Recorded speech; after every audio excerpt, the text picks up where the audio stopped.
yeroo gabaabaa keessatti rifeensa keenya dheereffachuudhaaf akkasuma fuulduraan kan irraa buqqa'ee dhume akka dacha'ee nu biqilu taasisuudhaaf ammallee rifeensa ciccitu akka ciccinne dhaabsisuudhaaf hidda rifeensa keenyaa kan nu dhukkubu akka nu dhukkubne kan nu bilchaatu akka nu bilchaanne akkasuma kan hiddi rifeensa keenyaa forforiidhaanillee ta'ee akkasuma yeroo tokko lallaafuudhaan haala salphaadhaan rifeensi keenya nurraa buqqa'u yookaan nurraa luqqa'u akka dhaabu kan taasisu zayitii silaa magaalaa irraa walitti naqameetiin mallaqa guddaadhaan raabsamee gurguramu karaa salphaadhaan akkamitti mana keenyatti of biratti hojjechuu dandeenya akkamitti irraa fayyadamuu dandeenya haala akkamii rifeensa keenya bareechisnee dheereffachuu dandeenya kan jedhu zayita ajaa'ibaa tokko qabadhee isinii dhufeetiin jira. Zayita kana onlaayinii irraa xalabsiisee fayyadamaa ture garuu wantoonni isaan irraa hojjetan wantoota kanneen ture hojjannee fayyadamna. Zayita baay'ee bareedaa fi yeroo gabaabaa keessatti rifeensa keessan isinii dheeressuu fi quwwaa rifeensa keessanii sirriitti isiniif jabeessu kan immoo akkasuma rifeensa haphillee rukkisuudha jechuudha.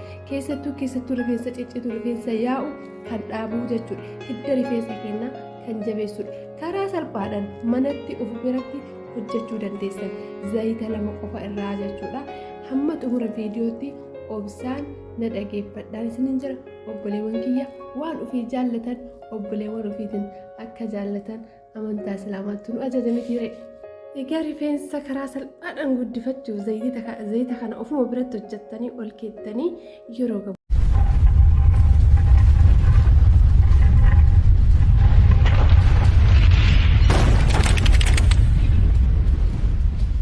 السلام عليكم ورحمة الله وبركاته.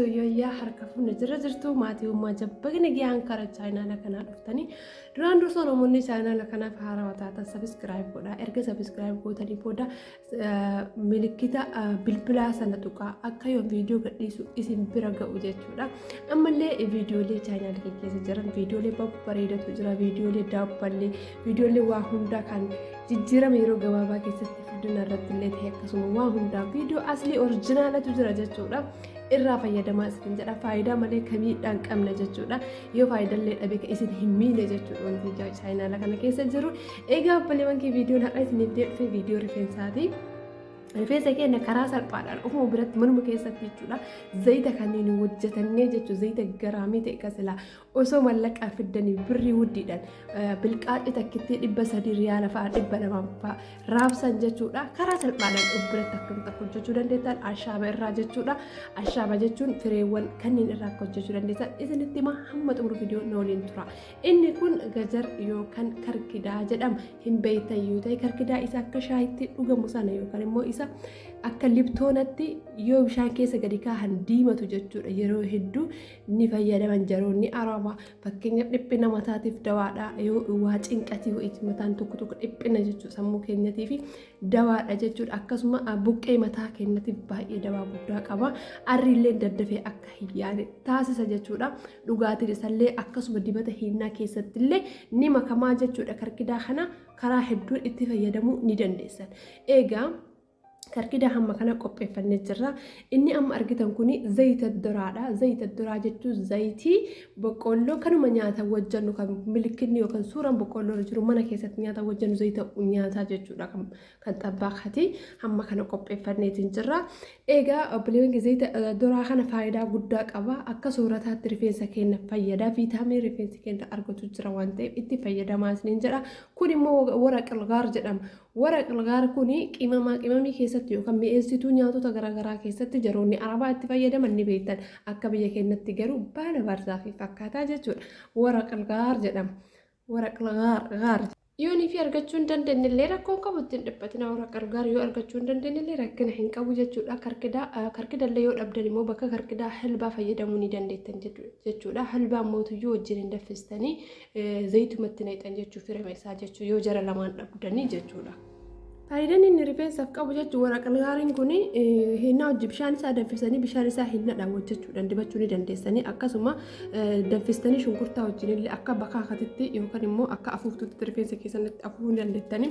Egaa karkidaa itti naqeetiin jira jechuudha. Karkidaadhaas biratti itti naqee waraqal gaarii irratti karkidaa naqee inni amma arguutti jirtanii kun immoo iyyuu abusuudaadha. Abusuudaarraa waan isinitti himu qabu firee gurraattii yookaan habusuuda jenna jechuudha akka kennatti abusuudhaan habasuudha habasooda akka arabaatti jechuudha firee gurraattii sana kun immoo tuyyuu akkuma beekamu qurunfudiidha. Qurunfudiin baay'ee faayidaa guddaa rifeensaaf qaba. Rifeensa hin jirrellee akka biqilu taasisaa, kan ciccitullee akka hin ciccine taasisaa jechuudha. Egaa kuni zayitii vaatikaadha. Vaatikaan kun aynata hedduun jira. Kookineet vaatikaadha kuni joozal hindiidha jechuudha. Joozal hindiin kun rifeensa baay'isuu irratti gahee guddaa kan taphatudha. Rifeensa sirriitti naa'ama godhee kan baay'isuudha. Fooliin isallee baay'ee bareedaadha. Isin jeequ jechuudha. Baay'ee fooliidas nama jedhu. Hin beektan vaatikaan gosoota hedduun jira. Vaatikaan kan zayitootatu jira. Vaatikaan kan sabbaaratu jira. Vaatikaan akkasuma ka joozal hindiitu jira jechuudha. Zayitiin vaatikaan kun immoo filatamaadha jechuudha. Akkuma zayitootatti zayitii filatamaadha jechuudha. Kun immoo zayitii vaatikaadhaan illee kun vaatikaa sabbaaraati jechuudha. Akkuma gosoota jiru zayitiin sabbaaraa kuni vaatikaan sabbaaraa kuni akkuma barreeffamallee hin jiru rifeensa yaa'uuf jechuudha. Akka jabaatu akka hin yaane taasisa.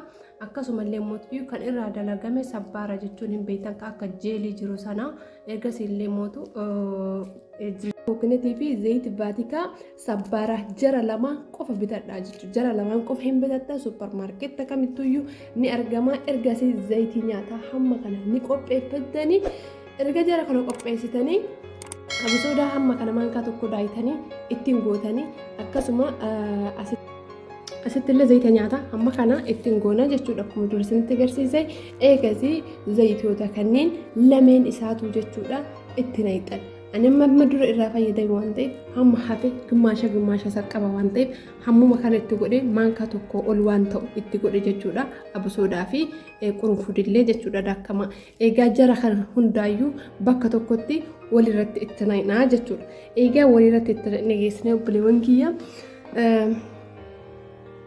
walirratti itti naqnee ni danfisna jechuudha. Ni danfisna ibiddarra keenyee akka danfu taasisna. Erga inni danfee mootu jechuudha.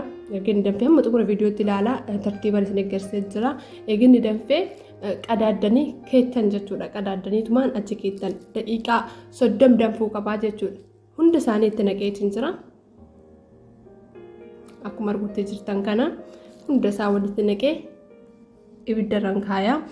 Dhabni qurunfudillee ni bahaa, dhabni abusoodallee ni bahaa, dhabni karkidallee ni bahaa, dhabni waraqal gaarillee ni bahaa. Erga kana dhabni hundiinuyyuu dawaa rifeensatii jechuudha. Buqqee keenya fa'aa keessattuu rifeensa hidda rifeensa keenyaa jalatti baay'ee akka jabaatu taasisa jechuudha. Akka humna godhatu taasisa rifeensi keenya. Egaa ibiddarra kaahee ibidda takka hayin dho'ee akka hoomachaa otoo ibidda jala gadi hir'istan jechuudha. Suuta jedhee haadhamni ba'uu jechuudha. Osoo hin dhumatinu eegasii haa xiqqoo hin hoomachaa jechuun sirtoonni jedhee haa hoomachaa biyaan haga daqiiqaa 10 takka jechuudha. Haadhamti jaraa bahu. Akkuma dhamti baheen immoo yooma san xaffafuu yookaan yooma san mashkaalan baasuu hin qaban walumatti qadaannee itti dhiisna haa walumaan qorru jechuudha. Dhamti akkuma isanii yoo waliin qorraa deemullee dhamti isaanii ba'a waan ta'eef jechuudha. Akkuma arguutti jirtan ammaan tana kun hoomachaa jira. Egaa akkana hoomachaa'ee amma jala dhaamsee qadaadee achi kaaya hamma inni qorruu jechuudha.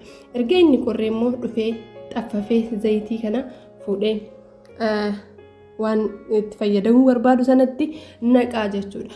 Akkaataan itti fayyadamaa immoo viidiyoo jaallalaa jechuudha. Akkaataan itti fayyadamaa immoo torbaanitti yeroo 3 jechuudha. Yoo xiqqaate torbaanitti yeroo 3 jechuudha.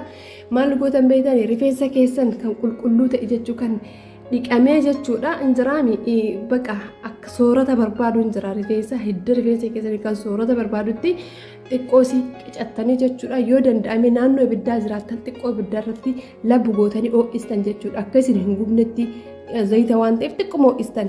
Ho'uma san fiddanii mataa keessan jechuudha. Buqqee keessan sana suuta jettanii daqiiqaa 10 jechuudha. Maasaa jettiin gootan. Egaa amma kaahee jira. Daqiiqaa 10 akkas lafa kaahee qorree eeginni qorree kun erga qorree akkuma argaa jirtan kana fakkaata. Jalatti gadi galee jira. Egaa kana fidadheen jira. Erga gingilchaa isaa fidee saffaayaa jechuudha. Fidee itti naqaa. Inna maasaajan gootan jechuudha. Suuta jettanii sirriitti rifeensi keessan keessi dibuqqee keessan sirriitti haa baqqaan jiraame hafuura baasu jechuudha. Egasii obaastanii suuta jettanii dibaa obaastanii masaaja guutanii daqiiqaa 10 ergasii ol martanii itti dhiistan. Feetan guyyaa guutuu ittiin ooltanii galgala dhiqachuu dandeessan. Feetan galgala dibattanii halkan qixxee yeroo fuuf deemtan dhiqachuus ni dandeettan jechuudha. Namoonni tokko halkan rifeensa dhiqate qilleensa ni sodaata waan ta'eef akka fedha keessanitti sun akka yeroo taa'imii isinitti toleetti sun yeroo itti dibattan jechuudha. Foolii badaa immoo hin qabu. Yeroo gabaabaa keessatti rifeensa keessan ciccitullee isiniif dhaabaa. Akkasuma immoo rifeensa keessan hin dheerannillee ni dheeressa. Ka haphatillee ni rukkisa. Mashaakila yookaan rakkoo rifeensa keessanii guutuuf jechuudha. Furmaata gahaadha jedhee abdiin qaba. Rifeensi uummataa harbiidha. Garuu baay'ee namaaf bareedaadha. Rifeensa yaa'ufaa jechuudha. Ni dhaaba. Maatii guutuun fayyadamaa turre nullee ragaa itti qabna jechuudha. Egaa obboleewwan kiyyaa fayyadamaa kunoo kana fakkaata dhuguu zayiticha. Fayyadamaan isiniin jedha.